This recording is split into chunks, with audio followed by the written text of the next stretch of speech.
আমি আতিকুর রহমান আতিক। আমাদের পরিবারের সদস্য সংখ্যা ৫ জন। মা জৌসনা বেগম, বয়স ৪২ বছর, গৃহিণী। বাবা সাদিকুর, বয়স ৪৭, দোকানদার ও কৃষক। আমরা ২ ভাই ১ বোন। আমি আতিক, বয়স ২২ বছর, সবার বড়। এইচএসসি পাশ করে নিজেদের ক্ষেত খামারে কাজ করি, মাঝে মাঝে দোকানেও বসি। তারপর বোন আয়েশা, বয়স ১৭ বছর, এবছর এসএসসি পরীক্ষা দিবে। সবার ছোট আমির, বয়সও মাত্র ৫ বছর। সবাই জানত আমি ও আয়েশার পর বাবা মা আর সন্তান নিবে না। আমরা ২ ভাই বোন মোটামুটি বড় হয়েছি। এমন সময় আমার আম্মাজানের পেট ফুলতে লাগল। যখন ৬-৭ মাস, তখন তো মা লজ্জায় আমার সামনেই আসত না। মনে মনে তা দেখে আমি হাসতাম। যা হোক, সকালে ঘুম থেকে উঠে আয়েশাকে পড়তে বসায়, তারপর নাস্তা খেয়ে সাইকেলে করে তাকে স্কুলে দিয়ে আসি। স্কুল দূরে হওয়ায় নিয়ে যেতে হয়, আবার দুটের সময় নিয়ে আসি। আর আরেকটা কারণ আছে, তা হলো আয়েশার মতো সুন্দরী এ গ্রামে দ্বিতীয়টি নেই। আয়েশাকে দেখার জন্য রাস্তার ধারে বাজে ছেলেরা বসে থাকত। তা শুনে নিজেই ভাই হিসেবে দায়িত্ব কাঁধে তুলে নিলাম। আয়েশার সাথে প্রতিদিন আমাকে আসতে দেখে ছেলেপুলে নিরাশ হয়ে রাস্তার ধারে বসে থাকা বন্ধ করে দিল। কারণ এটুকু তারা বুঝেছিল যে আমার সাথে লাগতে এলে ২-৪ জনের হাড্ডি গুঁড়ো করে ছাড়ব। পুরো এলাকায় কুস্তিতে আমার সাথে কেউ পেরে উঠত না। আমাদের বাড়িতে ঘর ৬টা। উত্তরের বড় ঘরে বাবা মা ও তাদের সাথে আমির, পরেরটাতে আয়েশা, তার পরেরটাতে আমি। বাকিগুলো বন্ধ পড়ে থাকে, কেউ আসলে থাকে না হলে শস্য দানা ভরা থাকে। আয়েশা মাঝে মধ্যে আমার ঘরে এসে পড়াশোনা করে, কারণ দক্ষিণের জানালা দিয়ে সুন্দর হাওয়া আসে আর এদিকটা নিরিবিলি। আমিও তাকে পড়া দেখিয়ে দিই। সবই ঠিক ছিল, জীবনটাও ছিল শান্তির। হঠাৎ সব কেমন জানি হয়ে গেল। কারণ ২টো বই। বাড়িতে কারেন্ট নেই, কিন্তু দোকানে আছে। বাসার নোকিয়া মোবাইলটা বাবা দোকানে নিয়ে এসেছে চার্জ দেওয়ার জন্যে। দুপুরে আমি দোকানে আসলে বলে, কি হয়েছে দেখতো আতিক, চার্জ হয় না কেন? আমি কতক্ষণ ট্রাই করেও কাজ হলো না। আব্বা তুমি দোকানে আরেকটু থাকো, স্টেশনের উপাশে মেকারের দোকান থেকে ঠিক করে নিয়ে আসছি। আচ্ছা বাবা, যা। সাইকেল মেরে স্টেশনের ভিতর দিয়ে যাচ্ছি, সামনে ট্রেন দাঁড়িয়ে আছে দেখেও পারে যেতে পারছি না। মানুষের ঠেলাঠেলি দেখে স্টেশনের কোণার দিকে সরে গেলাম। লোহার পিলারের সাথে সাইকেল খাড়া করে দাঁড়িয়ে আছি। বাম পাশে দেখি এক মুরব্বি পলিথিন বিছিয়ে সামনে কতগুলো বই খবরের কাগজ ছড়িয়ে বসে আছে। কর্নেগির লেক বড় যদি হতে চাও, বইটা দেখে বসে পড়লাম। হাতে নিয়ে উল্টে পাল্টে দেখছি মুরব্বি এক মনে খবরের কাগজ পড়ছে। আরেক সারিতে কয়েকটা বই উল্টো করে রাখা আছে। হাত বাড়িয়ে একটা তুলে নিলাম। সোজা করতেই মলাটে একসেট মেয়ের ছবি, নাম অবিসার, লেখক রসমা। রেখে দিতে গিয়ে কি মনে করে একটা পৃষ্ঠা ওল্টাতেই সূচিপত্র। আজব নামগুলো। সূচিপত্র পড়েই আমার হাত পা কাঁপতে লাগল। তাড়াতাড়ি রেখে দিয়ে উঠে দাঁড়ালাম। মুরব্বি পেপার রেখে চাইল, লাগবে না কি? না চাচা। আরে নাও নাও, লজ্জা পাচ্ছ কেন? মাত্র ২০ টাকা। না কাকা, যায় বলে তাড়াতাড়ি সাইকেল নিয়ে ওখান থেকে সরে এলাম। ট্রেন যে কখন চলে গেছে সে খেয়ালও নেই। মেকার মোবাইল দেখে বলল, আজ হবে না, কাল এসে নিয়ে যেও। কয় টাকা লাগবে? ৮০ টাকা। আমার কাছে ৫০ টাকা আছে, তাই দিই না। ৫০ টাকায় হবে না, ৭০ টাকা দাও। ঠিক আছে, কাল দুপুরে টাকা নিয়ে আসব। এসো। মাথার ভিতর থেকে ওই বইগুলোর কথা বের হচ্ছে না। আবার স্টেশনে এসে মুরব্বির কাছে দাঁড়ালাম। দিব। কয় টাকা? একটা ২০, জোড়া ৩৫। জোড়া ৩০ দিবেন? ঠিক আছে নাও। টাকা দিলাম। মুরব্বি ২টো বই গোল করে পেপার দিয়ে মুড়িয়ে দিল। নিয়ে দ্রুত নিয়ে নিলাম। আব্বাকে বললাম, মোবাইল রেখে এসেছি, কাল ঠিক করে দিবে। বাবা খেতে চলে গেল। দোকানে চাখর লেগেই আছে দেখে মন চাইলেও বইগুলো বের করতে পারলাম না। দোকান থেকে স্কুলে গিয়ে আয়েশাকে নিয়ে বাসায় আসলাম।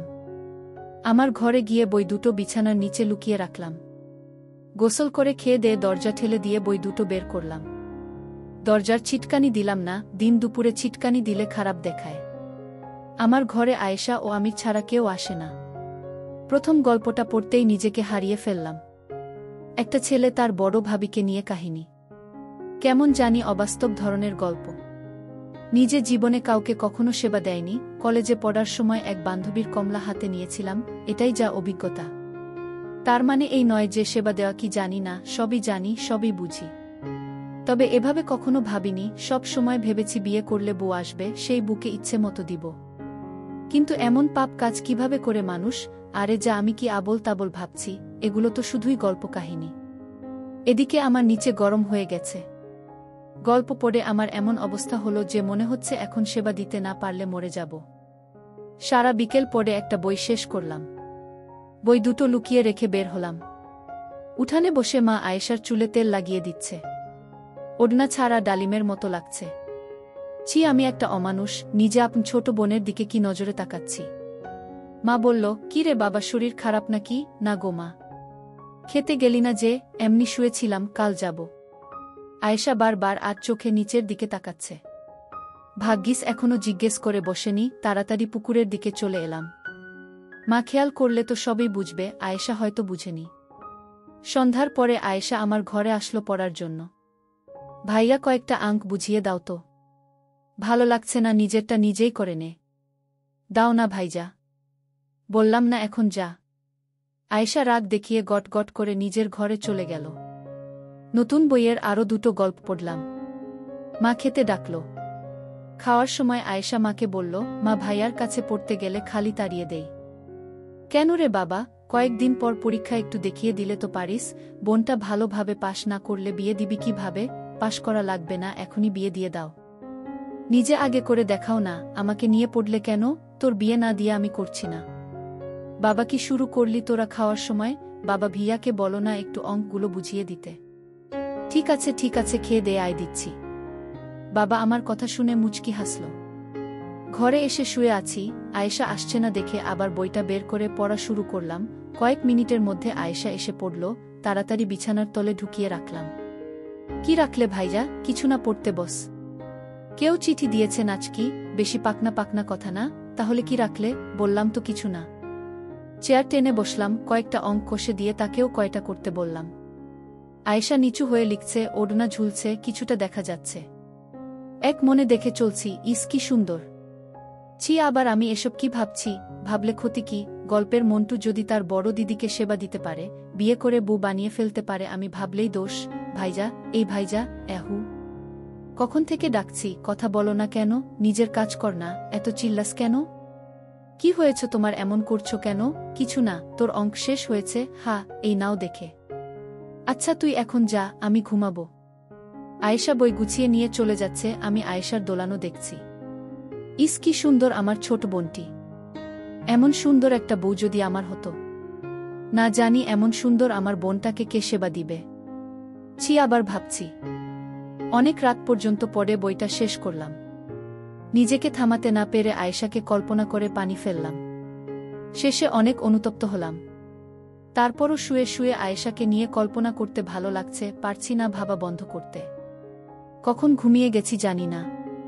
আজ শুক্রবার, আয়েশার স্কুল নেই, নাস্তা করে খেতে কিছু কাজ আছে দেখে রওনা দিলাম। অর্ধেক রাস্তা গিয়ে মনে হলো বই দুটো বিছানার নিচে রেখে আসা কি ঠিক হলো? বিছানা ঝাড়া দিতে গিয়ে যদি মা বা আয়েশা পেয়ে যায়, এতদূর এসে ঘুরে যাওয়া সম্ভব না আর। কাজ শেষ করে বাড়ি আসতে আসতে 3টা বেজে গেল। গোসল করে খাওয়া দাওয়া করে ঘরে আসলাম। বিছানার চাদর চেঞ্জ করেছে, সুন্দর করে ঘর গোছানো, এটা আয়েশার কাজ। ও ঘর এলোমেলো দেখলেই গোছাতে শুরু করে। দরজা ঠেলে দিয়ে বিছানা উল্টিয়ে দেখি বই দুটো আছে, কিন্তু আমি যেভাবে রেখেছিলাম সেভাবে নেই। তার মানে আয়েশা দেখেছে।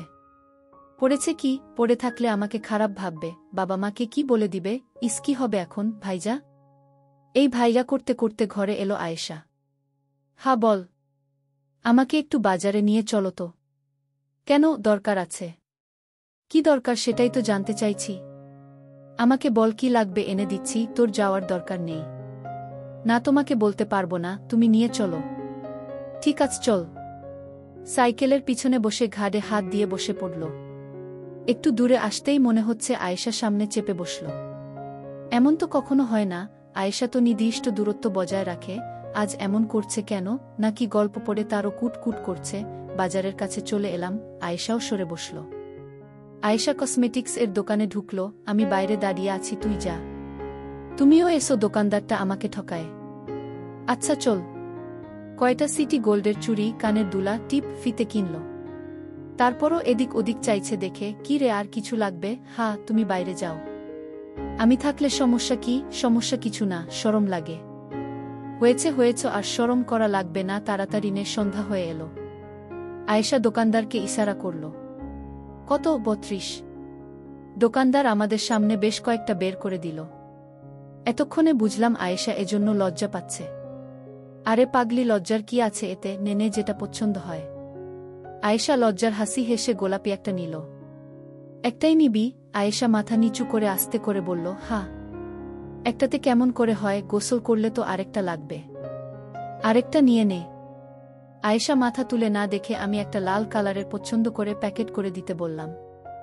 আর কিছু? তুমি যাও না বাইরে। আমি মুখ আয়েশার কানের কাছে নিয়ে বললাম, দোকানদার তো আর জানে না যে আমি তোর ভাই, তাহলে এত লজ্জা পাচ্ছিস কেন? আর ব্যাটা যেভাবে তোকে দেখছে, আমি বাইরে গেলে তো আরো হা করে দেখবে। আমার কথা শুনে আয়েশা মুচকি মুচকি হাসতে লাগল। বুঝেছি তোর কি লাগবে, এই যে ভাই, এ দুটোর সাথে কালার মিলিয়ে দুটো নিচের গুলোও দিয়ে দেন। টাকা মিটিয়ে দিয়ে বাইরে এলাম। কিছু খাবি? না। চল গুড়ের জিলাপি কিনে আনি।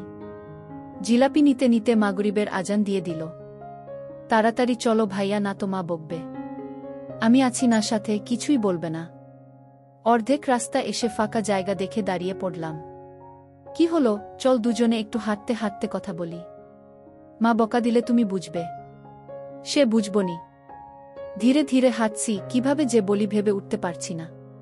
কি বলবে বললে না তো? দেখ, তোর সাথে বন্ধুর মতো দুটো কথা বলতে চাই, আশা করি ভুল বুঝবি না এবং কাউকে বলবি না। কি কথা? আগে কথা দে, রাগ করবি না বা কাউকে বলবি না। আচ্ছা ঠিক আছে, বলো। তুই কি আমার বিছানার নিচের বই দুটো দেখে ফেলেছিস? আয়েশা চুপ করে হাঁটছে। বল না, দেখেছিস? হ্যাঁ। পড়েছিস? না। মিথ্যে বলছিস কেন? ছি ভাইজা, তুমি এসব কি পড়ো? এসব কোথা থেকে পেলে? এমন খারাপ জঘন্য বই যে আছে তা আমার বিশ্বাস করতে কষ্ট হয়। পরশু দিন স্টেশনে পেয়েছি, কৌতূহল থামাতে না পেরে নিয়ে এসেছিলাম, পরে খারাপ দেখে পড়িনি, রেখে দিয়েছি। আমি নিজে দেখেছি তুমি পড়ছ। আচ্ছা বাদ দাও, পড়নি যেহেতু তাহলে রাখোর কি দরকার, পুড়িয়ে ফেললেই তো পারো। হ্যাঁ তাই করব। তুই প্লিজ কাউকে বলিস না। এটা কি কাউকে বলার মতো কথা? ধন্যবাদ। খালি ধন্যবাদ দিয়ে কাম হবে না, 2 দিন ওসব আজেবাজে পড়ার জন্য আমাকে পড়া দেখিয়ে দাওনি, সেটা পুষিয়ে দিতে হবে। ঠিক আছে ঠিক আছে, এমনভাবে এখন থেকে বুঝিয়ে দিব যে সবার থেকে বেশি নাম্বার পাবি। তাই মনে থাকে যেন। হা হা, মনে থাকবে। একটা জিলাপি খা। বাড়ি গিয়ে খাবনি। এখন খা না একটা। আচ্ছা দাঁড়া, আমরা দুজনে আজকে বন্ধু হলাম, সেই উপলক্ষে মিষ্টি মুখ কর। হি হি, ভাই বোনে বন্ধু হয় নাকি? হয়তো গল্পতে পড়িসনি। কোনো গল্পতে? আয়েশার কথার টোনে বুঝা গেল গল্পের কথা ইশারা করছে। তুই যেটা বুঝেছিস। ইসছি, তুমি কি আমাকে সে গল্পের নায়িকা ভেবেছ নাকি? কেন, ভাবলে কি মহাভারত অশুদ্ধ হয়ে যাবে? ছি ভাইজা, তুমি অনেক খারাপ হয়ে গেছ। আয়েশার এমন কথায় মনটা দমে গেল, চুপ হয়ে গেলাম। চুপচাপ হাঁটছি দেখে। কি হলো? কিছু না। কথা বলছো না যে? চুপ করে রইলাম। রাগ করেছ ভাইজা আমার কথায়? না। তাহলে মুখটা গোমড়া করে রেখেছ কেন? চুপ। আচ্ছা ঠিক আছে, বন্ধুত্বের দাবিতে দাও তুমি খাইয়ে। আমি একটা জিলাপি বের করে আয়েশার মুখে তুলে দিলাম। অর্ধেক কামড়ে নিয়ে হাত থেকে বাকি অর্ধেক নিয়ে আমার মুখে তুলে দিল। আমিও হা করে নিয়ে নিলাম। চাঁদের আলো আয়েশার মুখের দিকে তাকাতে দেখি অবাক হয়ে চেয়ে রয়েছে। ওহ খোদা, আয়েশার মুখ এত গরম কেন? চল যাই, চলো। বাসায় এসে আমি আমার ঘরে, আয়েশা ওর ঘরে পড়তে বসল। আমি চুপচাপ শুয়ে রইলাম। কি করলাম এসব আমি তো সত্যি সত্যি আমার ছোট বোনকে কল্পনা করতে শুরু করেছি। নিজেকে মনে হচ্ছে প্রেমে পড়েছি। আমার প্রেমিকা আর কেউ নয়, আমার আপন মার পেটের বোন। সবাই মিলে খেতে বসে আয়েশাকে বললাম, খেয়ে দে, আমার ঘরে আয়, আজকে জ্যামিতি নিয়ে বসব। ঠিক আছে ভাইরা, তুমি যাও, আমি পরে আসছি। কয়েকটা জ্যামিতি করিয়ে দিয়ে ওর দিকে চেয়ে আছি। কিছু বলবে ভাইজা? যদি খোলামেলা কিছু কথা বলি রাগ করবি? আমি তোমার বোন, এমন কিছু বলো না যে আমি ছোট হয়ে যায়। ওকে বাদ দে। কেন, বলো কি বলবে? যে উত্তর দিলি আর বলার ইচ্ছে নেই। আচ্ছা ভুল হয়েছে আমার, এখন বলো। না, তুই হজম করতে পারবি না। আরে বলেই দেখো পারি কিনা। সত্যি তো? হা হা, সত্যি বলো। আমি মনে হয় প্রেমে পড়েছি। কার? যদি বলি তোর। কি যা তা বলছো? আমি তোমার বোন। তাতে কি হয়েছে? আমাদের প্রেম না হয় গোপন থাকবে। তোমার কি মাথা নষ্ট হয়েছে? আপন ভাই বোন কখনো প্রেম করে? আর সত্য এক সময় বের হয়েই পড়ে। তাহলে বইয়ের গল্পগুলো কি মিথ্যে? আমি কি জানি? প্লিজ ভাইয়া, এসব বন্ধ করো। জানতাম হজম হবে না তোর। হজম হবে না তো কি আমি এসব কথা বলে বেড়াবো? একবার ভেবে দেখ কত মজা হবে। ভাবার দরকার নেই, এসব ভাবাও পাপ। যত নষ্টের গোড়া ওই বই, ও দুটো দাও আমাকে, এক্ষুনি পুড়াবো। বই পুড়ালে কি আমার মন শান্ত হবে? আয়েশা আমার হাত ধরে নিয়ে বলল, প্লিজ ভাইজা প্লিজ, আমি তোমার আদরের একমাত্র বোন, কিভাবে পারছো এসব বলতে? হয়তো আমার ভুল হচ্ছে রে, কিন্তু মনকে থামাতে পারছি না। কি করব বল? আমার কোনো বান্ধবীকে পছন্দ হয় বলো, আমি নিজে তোমাদের প্রেম করিয়ে দিব। আমার সব বান্ধবী তোমার জন্য পাগল। না, আমার শুধু তোকে ভালো লাগে। বুঝছো না কেন তা সম্ভব নয়? কেন, তুই কি কাউরির সাথে প্রেম করিস? না না, তাই বলে আপন ভাইয়ের সাথে প্রেম করব? একবার করে দেখো না। ছি, আমার আর তোমার সাথে কথা বলতে ভালো লাগছে না। এই বলে বই না নিয়ে হনহন করে আয়েশা ওর ঘরে চলে গেল। মনে মনে ভাবলাম, আমি কি এসব ঠিক করলাম? সুন্দর সম্পর্কে বিষ ঢুকিয়ে দিলাম, সব দোষ বইয়ের। বই দুটো নিয়ে বাড়ির বাইরে এলাম, এদিক ওদিক চেয়ে আগুন ধরিয়ে দিলাম। সম্পূর্ণ পুড়িয়ে ছাইগুলো ছিটিয়ে দিলাম। হাত মুখ ধুয়ে ঘরে ঢুকার সময় দেখি আয়েশার ঘরে হারিকেন জ্বলছে। ধীরে পায়ে হেঁটে ওর ঘরের সামনে এলাম, নিজেকে অপরাধী মনে হচ্ছে। দরজা ঠেলা দিতে খুলে গেল। আয়েশা বিছানায় উবুত হয়ে শুয়ে আছে। পাশে গিয়ে বসলাম। মাথায় হাত বুলিয়ে দিয়ে বললাম, বই দুটো পুড়িয়ে ছাই করে দিয়েছি, আর কখনো এসব বলবো না। আমার ভুল হয়ে থাকলে ক্ষমা করে দিস। আয়েশা উঠে বসে আমাকে কাছে টেনে ধরল। ছি ছি ভাইজা, তুমি বড়, তুমি ক্ষমা চাইতে পারো না? আমি কিছু মনে করিনি। আমি পিঠে হাত বুলিয়ে দিয়ে বললাম, তাহলে রাগ করে চলে এলি যে? আর পড়বি না? কয়টা বাজে? মনে হয় 9টা। হ্যাঁ পড়ব, চলো। হাত ধরে নিয়ে এসে চেয়ারে বসিয়ে দিলাম। দেখ আয়েশা, চামড়ার মুখ দিয়ে যা বলে ফেলেছি তা তো ফিরিয়ে নিতে পারবো না, তবে কথা দিলাম আর কখনো তোকে লজ্জায় ফেলব না। আবার শুরু করলে? বললাম তো আমি কিছু মনে করিনি। ঠিক আছে, পড়তে শুরু কর। না, আজ আর পড়ব না। তাহলে কি করবি? তোমার সাথে গল্প করব। কি গল্প? হিহি, কথা বলছি, এসবই তো গল্প। হা হা, তুমি বই দুটো পুড়ালে কেন? পুড়াবো না তো কি করব? ইস, আমার একটা পড়া হলো না। আমি অবাক, তার মানে তুই একটা পড়েছিস? হা, একটা। কোনটা? অভিসার। হা হা, মিস করে দিয়েছিস, পরেরটা আরও দারুণ ছিল। সূচিগুলো বলো একটু। না বলবো না, অনেক খারাপ। কত খারাপ তা তো একটা পড়েই বুঝেছি, বলো না একটু। জেনে কি করবি? মন চাচ্ছে জানতে। লজ্জা পাবি না তো? আমাদের মাঝে কি আর তা অবশিষ্ট আছে? আছে তো? না, নেই। যদি না থাকতো তাহলে তুই আমার পছন্দ করে দেওয়া লাল পোশাক পরে এসে আমাকে দেখাতি, বলতি, দেখো তো ভাইজা কেমন হয়েছে। আয়েশা লজ্জায় দুহাত দিয়ে মুখ থেকে বলল, তুমি যে ভাইজা কিভাবে দেখায় বলো? বন্ধু মনে করে দেখাস? পারবো না ভাইজা। ঠিক আছে, না দেখাস। যেদিন পড়বি সেদিন শুধু বলিস যে আজ তোমার পছন্দ করে দেওয়াগুলো পড়েছি, তাহলেই হবে। উপর থেকে কল্পনা করে নিব। হি হি হি। হা হা হা। মুখ থেকে হাত নামা। বলবো সুচি, বলো। তাহলে আমার দিকে তাকা। বলো। বাসর ঘরে বুকে বলে থেমে গেলাম। কি হলো? পরে কিন্তু আমাকে দোষারোপ করতে পারবি না বলে দিলাম। ঠিক আছে, বলা লাগবে না। এই নাও, খাতা লিখে দাও। তাই দে, এটাই সহজ হবে। বাসর ঘরে বুকে সেবা দিতে গিয়ে শাশুড়িকে দিলাম। ইত্যাদি ইত্যাদি। এই নে পড়ে দেখ। খাতাটা আয়েশার হাতে দিয়ে বিছানায় কাত হয়ে শুয়ে পড়লাম। আয়েশা পড়ে মুচকি মুচকি হাসতে লাগল। হাসছিস কেন? মানুষ কি এতটা বলদ আছে যে বউ বাদ দিয়ে শাশুড়ি? হি হি হি। গল্পটাতে বাসর ঘর অন্ধকার ছিল, আর বুটা ছিল ভীতু, তাই সে তার মার কাছে শুতে চলে যায়। তারপর পরেই বর ঢুকে বাসর ঘরে, এসে দেখে বউ নেই। সে বসে বসে অপেক্ষা করে। শাশুড়ি ভাবে যায় জামাই বাবাজিকে বলে আসি। অন্ধকার ঘরে ঢুকতেই বর তাকে বউ ভেবে শুরু করে দেয়। সে মহিলাও মোটামুটি তার মেয়ের মতো দেখতে, তাই বর বুঝতে পারে না যে এটা তার বউ নয়।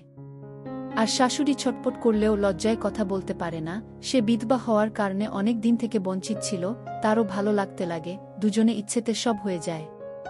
একবার হওয়ার পর হঠাৎ বর লাইট জ্বালিয়ে দেখে এটা তার বউ নয়, শাশুড়ি। হি হি, দারুণ তো। আচ্ছা ভাইজা, তোমার সবচেয়ে কোনটা ভালো লেগেছে?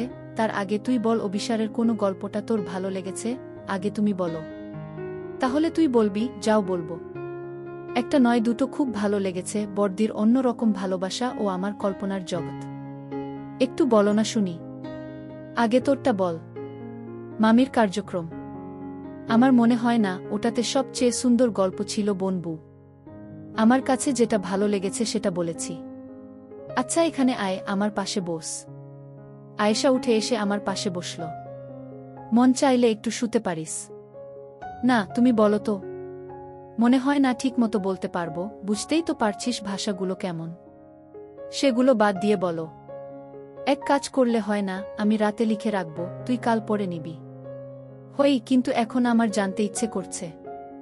ওকে, তোকে সব খোলামেলা বলবো, একটা শর্তে। কি? তুই ওগুলো পরে একবার আমাকে দেখাবি। আমি কখনো দেখিনি তো, তাই ভীষণ মন চাইছে। জানি লজ্জা পাবি। 1 সেকেন্ড দেখে আমি হারিকেন বন্ধ করে দিব। কদ দিলাম।